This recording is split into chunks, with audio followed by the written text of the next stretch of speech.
А.П. Чехов, тілемші. Қайырымды мырзам, аш қалған бақытсыз адамға рақым көрсетіңіз. Тамаш бергеніме 3 күн болды. Ақшам болмағандықтан жатақтан қуаландым. 8 жыл қыстақта мұғалім болып, болмашы қателік өткізіп алғаным үшін қызметтен айдалдым. Сандалып жүргеніме 1 жылдың жүзі болды. Усков Орсов тілемшінің жыртылып кеткен палтосына, ажарсыз көздеріне, жүзіндегі секпілдеріне қарап, оны қай бір жерден кезіктіргендей болды да ойлана қалды. Қазір қыстақта істейтіндей қызмет тауып бергелі жатыр, бірақ ол қыстаққа қайта барарлық қалтамда пұл қалмады. Құдай жолымен маған қайыр сыйлаңызшы. Кезіккен адамның бәрінен ақша сұрауды намыс санаймын. Десе де басқа түскен мынау ауыр хал мені осы күйге мәжбүрледі. Усков Орсов тілемшінің жыртық шақайына қарап, оны бірнеше күннің алдында көргенін есіне келтірді де, 2 күннің алдында кезігіп едік қой деді де, тілемшіге шаншыла қарады. Сонда өзіңді университеттің оқушысымын деп едің, және мәлім себеппен мектептен айдалғаныңды да айтқан едің, сол сөзің есіңде ме? Жоқ, олай болу мүмкін емес. Қате танып тұрған сияқтысыз, деді қайыршы шекесіндегі терін жеңімен сүртіп. Мен қыстақта мұғаліммін, сенбесеңіз куәліктерімді көрсетейін. Жалған сөздеріңді жиыстыр. Сен жоғары мектептің оқушысымын деп, мектептен айдалған себептеріңді айтып берген едің. Сол сөздерің есіңде жоқ па? Усков Орсов ашудан өзін ұстай алмай айғайлап кетті. Мынауың барып тұрған алдамшылық емес пе? Жоқ, жітік қара сирақ кедей екенсің, бірақ бұл жағдайың ұятсыздық пен өтірік сөйлеуінің себебі бола алмайды. Тілемші есік тұтқасына қолы тигенше ор-орға тап болған тышқандай жан-жағына жалтақтап қараумен болды да, мен өтірік айтпадым, деді көмілжіп. Міне куәлік қағаздарым да бар. Сізге кім сенеді, деді әлі де ашу үстінде тұрған Усков Орсов. Қоғамның жоғары мектеп оқушылары мен қыстақ мұғалімдеріне жасаған қамқорлығынан пайдаланамын деу намыс емес пе? Тілемші өтірік сөйлеп, Усков Орсовтың ашуын келтіріп алғанына өкінді. Бастапта бұл істен оп-оңай құтыламын деп ойлағанымен, істің керісіне айналарын қиялын алмаған еді. Ендігі тұқырып тұрудан басқа лаж қалмады. Рас, мен өтірік айттым. Мен жоғары мектеп оқушысы да, қыстақтың мұғалімі де емеспін.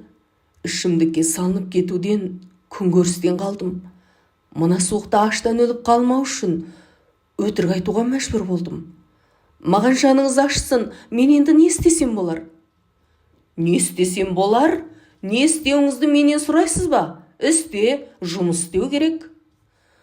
Істеу керектігін өзімде білемін, деді тілемші жалт беріп. Бірақ жұмысты қайдан табамын? Бос мылжыңды қой, жас екенсің, күш қуатың да бар.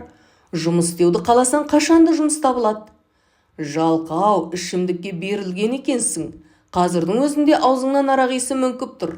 Айтшы, денеңбегін қалайсың ба, жұмысшы болуды? Не деп кеттіңіз, деп күлді тілемші. Жұмысты қайдан табамын? Жұмыс істейтін қолымда ешқандай өнерге қуатым да болмаса? Өзіңе сылтау қарастырып отырады екенсің. Айтшы, отын жараласың ба?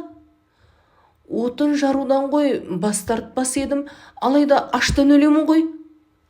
Отын жарған соң, болады отын жарайын. Қане жарып көрш? Усков Орсов асханадан әйел аспазды шақырып келді. Олга, мына мырзаны қораға бастап бар, бізге отын жарып берсін, деді. Тілемші жауырының құнжың еткізіп қойды да, әйел аспаздың соңынан ілесті. Оның жүріс-тұрысынан отын жаруға аштықтан емес, аузынан шығып кеткен сөзін қайта жұтуға шарасыз қалғандықтан барып отырғандықтың бейнесі бар еді. Әрі қимылынан бірер іс істеуге батылдық қылатын нышан мүлде жоқ еді. Усков Орсов мейманханасына кіріп кетті. Мейманхана терезесінен аулада болып жатқан істерді толық көруге болатын. Ол осы жерде тұрып аспаз бен тілемшінің аулаға шыққанын, аспаз Волганың отын үйдің есігін сықырлатып ашқанын көрді. Тілемшінің жүзін қолымен таянып, әлдеқандай қиялға шомғанын көрді. Аспаз әйел балтаны тілемшінің алдына тастай беріп, жерге түкірді де, оған бір нәрселерді айтты. Аспаз әйелдің бетіне қарамауға тырысқан тілемші ырғала басып келіп, бір дөңбекті сүйреп әкеліп, бар күшімен балта ұрып еді, дөңбек жалтапты. Дөңбекті оңап болып тағы балта ұрды. Дөңбек және аунап кетті. Суықтан домбығып кеткен қолына бір түкіріп алды да, ашуын дөңбектен алатындай тағы да ұрды.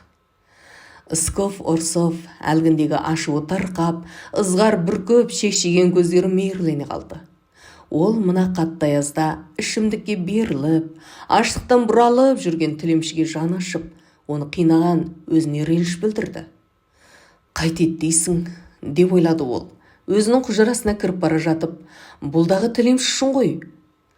Аралықта қанша уақыт өткені белгісіз Волга үйге кіріп, тілемшінің отынды жарып болғанын мәлімдеді.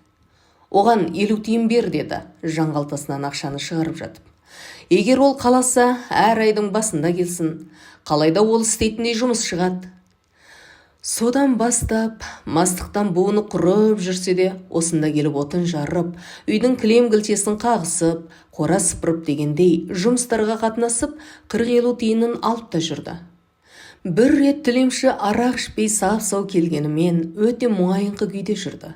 Тіпті жыртылып кеткен палтосын, башпай шығып жүрген аяқ киімдерін көріп, мұндағы арбакештер мен жұмыскерлер оның қолынан еш нәрсе келмейтінін келекен мазаққа айналдырса да, аузынан артық ауыз сөз шықпады.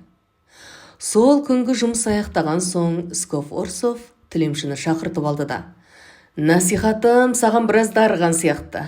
Мен де бұл өзгерісті аңғарып қалдым» деді, жаңғалтасынан бір сом ақшаны шығарып жатып. «Міне бұл жұмыс ақың. Бүгін сау келіпсің. Жұмыс істеуді де қалайды екенсің, атың кім болады?» деді, сөзінің соңын жалғап.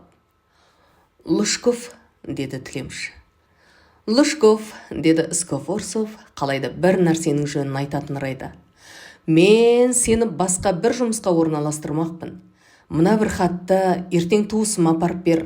Ол сені бір жұмысқа орналастырып қояды. Арақ ішпей таза жүр. Менің айтқандарым есіңде болсын, жақсы істе. Жол болсын саған». Сков Орсов жақын туысын аттандырғандай, оның иығынан қағып, үмітті жанармен оған хош айтты. Лужков сол кеткеннен қайта айналып келмеді. Арада 2 жыл өтті. Бір күні Сков Орсов театрхананың билет сататын орнында билет алып жатып, өзінің жанында қой терісінен қымбат тон, мысық терісінен әдемі бас киім киген орта бойлы бір адамды көрді. Бұл адам үстіңгі қабаттың билетін сұрап жатты. Сков Орсов назар сала қарап, бұл кісінің баяғыдағы отын жарушы екенін тани кетті. «Сіз екенсіз ғой, кешіріңіз, байқамай қалыппын. Жақсы жүріп жатырмын. Бұл күнде заседатель міндетін өтемін. Бір айда 35 сом жалақы береді». «Жарайды, Лужков, құттықтаймын. Сен үшін қуанамын. Айтқан ақылымды ұмытпаған екенсің. Рахмет саған, рахмет».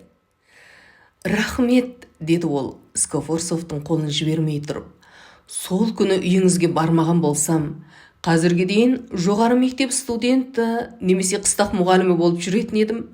Мені өлім жолынан құтқарып қалдыңыз. Сізге қос сөзбен рахмет айттым-ау, әсіресе мені құтқарып қалған адам аспазыңыз Волга болатын». «Ол сені қалай құтқарып қалды?» «Әр рет үйіңізге отын бұтауға барғанымда, ол келіп, сен бақытсызсың.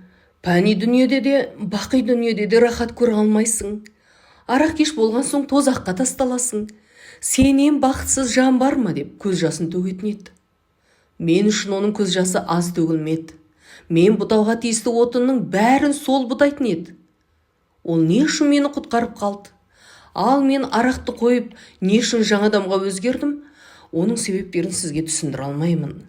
Солайда оның шынайы жүрегімен бағыштаған қамқорлығымен, көз жасын төгіп айтқан кеңесі ақыл санама күш қуат, жаңалық енгізді. Мен өмір бойы ұмыта алмаймын. Уақыт таяп қалған екен, қоңырау соғылып жатыр деді де. Ол Сков Орсовпен қоштасып, театрхананың үстіңгі қабатына шығып кетті.